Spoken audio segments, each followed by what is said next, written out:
All right, guys, so I just wanted to go over some fun alternate logos, maybe old primary logos that I'm sure a lot of you guys probably didn't even know existed. I certainly did not.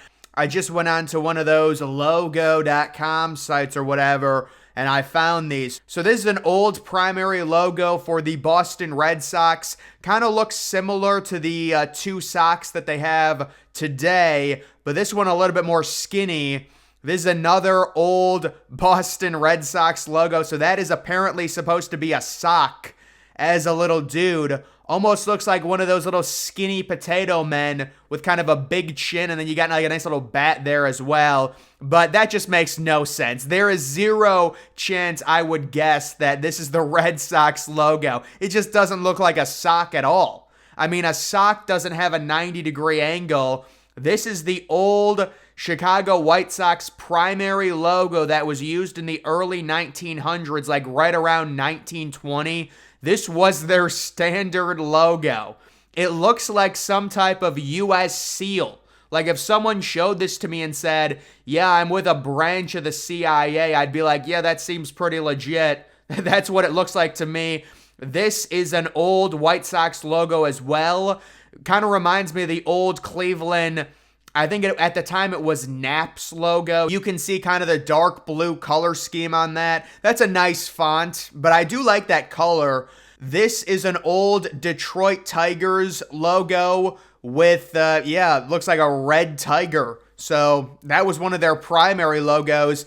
And then this thing, I mean, they made this to haunt people, it feels like. This is straight out of a horror movie. Looks like it's got rabies or something. This is a demented tiger. This was their primary logo. Or maybe this was a secondary logo back in like the mid 1900s. I don't know the exact date, guys. Honestly, I'm kind of just making that up. But no, it was like around 1930 or something. This was their logo. Again, the thing looks like he has rabies or something. That it's funny. They look at that and they say, yes, this is the one we're going with. The Houston Astros. This is great. This is a great logo. Why the need to change your color scheme?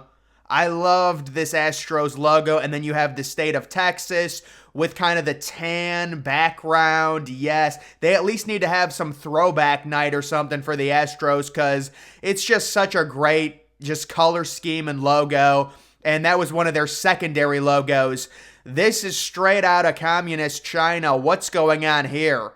I believe this was an old Angels logo or something like that. Yeah, it's got the halo and stuff, but I mean, look at that star. That's not, also the red. I don't think that resembles the right thing they were going for there. Well, maybe because it was old, I guess, but this is the Minnesota Twins. Something about this seems really disturbing. Maybe it's the two, brothers that are supposed to be twins. It's just very strange to me.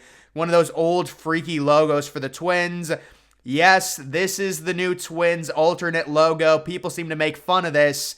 I don't really mind it. I wouldn't really think it was the Twins. I don't know why they did it. I think that's supposed to be the North Star, but it's not terrible. I mean, you got the M there, you got a little star.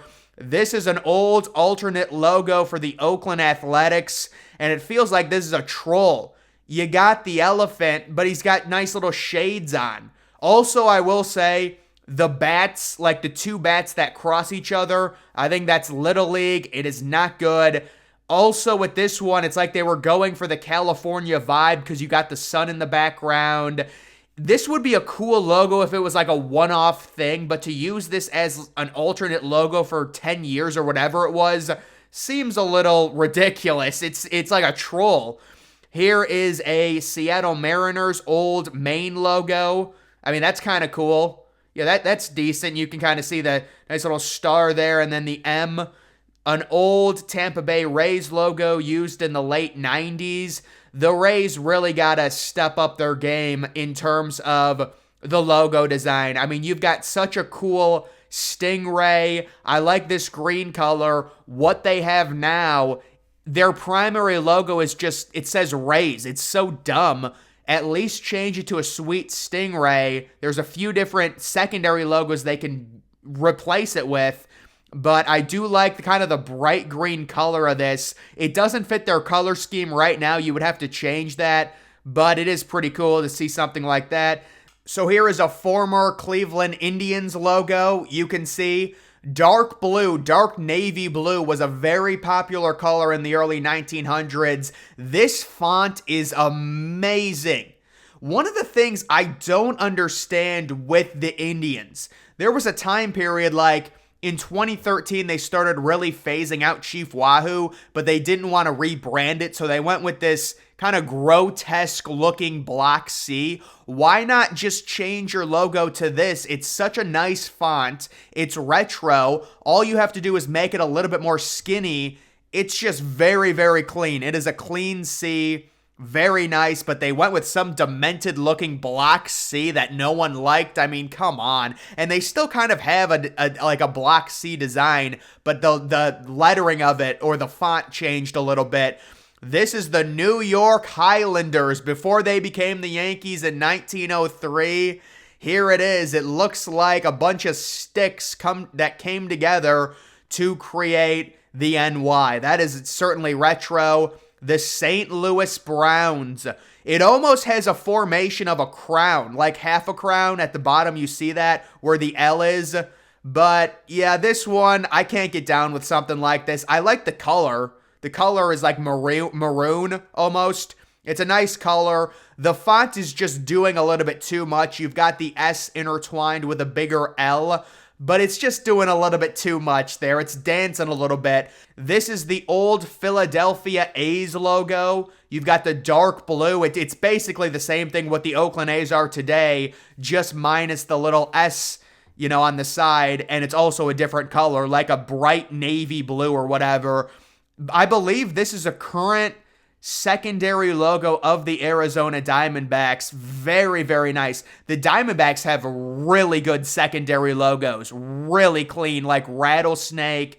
This one, the color, especially on the outside of it, is super unique. Like a bright light blue almost. And then you have the black with the red and then the white baseball. I like this logo. Not as a main logo, but it is nice. Look at this thing. Oh, this is beautiful. The Florida Marlins. Everyone loved this old logo. Well, not this one. The main one. And then this was a secondary one. You can kind of see the spikes coming out. Yeah, it's cool. For sure it's cool. It would be a good one-off thing. It seems like the logos today are worse. Maybe that's just because we're used to them. That's probably it, because we're used to them. We're tired of them, but that is pretty sweet.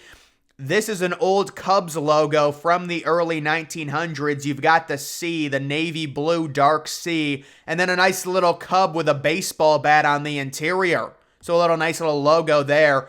You know what, guys? Oh, was this the Cubs again? Oh, this was the Pittsburgh Pirates. Who would have thought? It stands for Pirates Baseball Club, PBC. What a monstrosity. I mean, who would have thought that that's the Pittsburgh Pirates Baseball Club? And then this is another one. It looks kind of like the Detroit D font that they use for the Tigers' current logo, but it's really skinny, and it comes off very strange, but that's a P for the Pittsburgh Pirates. And then here is, I don't even know what this is on it. This was the Milwaukee Brewers logo. This is disgusting, folks. Come on. This is in the 90s. The Brewers had this logo. The color scheme is horrific. You're talking about dark green combined with, navy dark blue with gray with tan, whatever it is, with white. And then you got the baseball bats, which is a third grade level design, with the diamond, which is a third grade level design. It looks like a randomly computer generated generic thing. My goodness. And then there's a secondary Milwaukee Brewers logo. This is one of their current ones that they never use. I mean, there's so many secondary logos that teams never use. And then, that's a stalker there. Let's not, come on, it's a little disturbing to look at that thing. Get a little close-up of that. Here is one of the old Cardinals logos. Maybe a little bit too much. This was a primary logo. It's a little bit too much. You've got two Cardinals. I like it as a secondary, but it's like a little nature exhibit here. It's supposed to be a logo, folks. Let's not overdo it. We don't need 50 cardinals. We don't need a little feeding area, but that was their primary logo. This is one of the Giants' old main logos. You know, I distinctly recognize the font that the Giants used. I like this logo. It's the font, and it reminds me of like the 70s. Really, really good there. Here is an alternate Colorado jersey patch that they're wearing. And what's interesting about this, they just started doing this year. Like, they would change the logo on the scoreboard to this, and it would kind of be like the state of Colorado. I think it's pretty cool, just for something different, but they are doing that. This is actually an old primary logo of the Phillies. We're doing a little bit too much here. It's a primary logo. We want to keep it clean. We don't need the circle. You got the little hat going on sideways there. You got the Phillies. You got the baseball. It's just a little bit too much. Old Padres logo. Yeah, this is from 1969. They used this logo all the way until 1984, it said, which kind of surprised me. This feels like a logo that was from like the 30s, but this was used until 1984, the Padres. And then I just love this All-Star Game logo when it was in Arizona. Like the font of it, kind of the fangs coming down for the Diamondback, for the rattlesnake. And then like the Arizona mountains at the top. That's a really nice logo. And then this is another good one. This was just recently in 2021 when the All-Star Game went to Coors Field. And you can see how the star at the bottom creates like a mountain. That is really sweet. Kind of the dark purple with the gray with the black. That is really nice.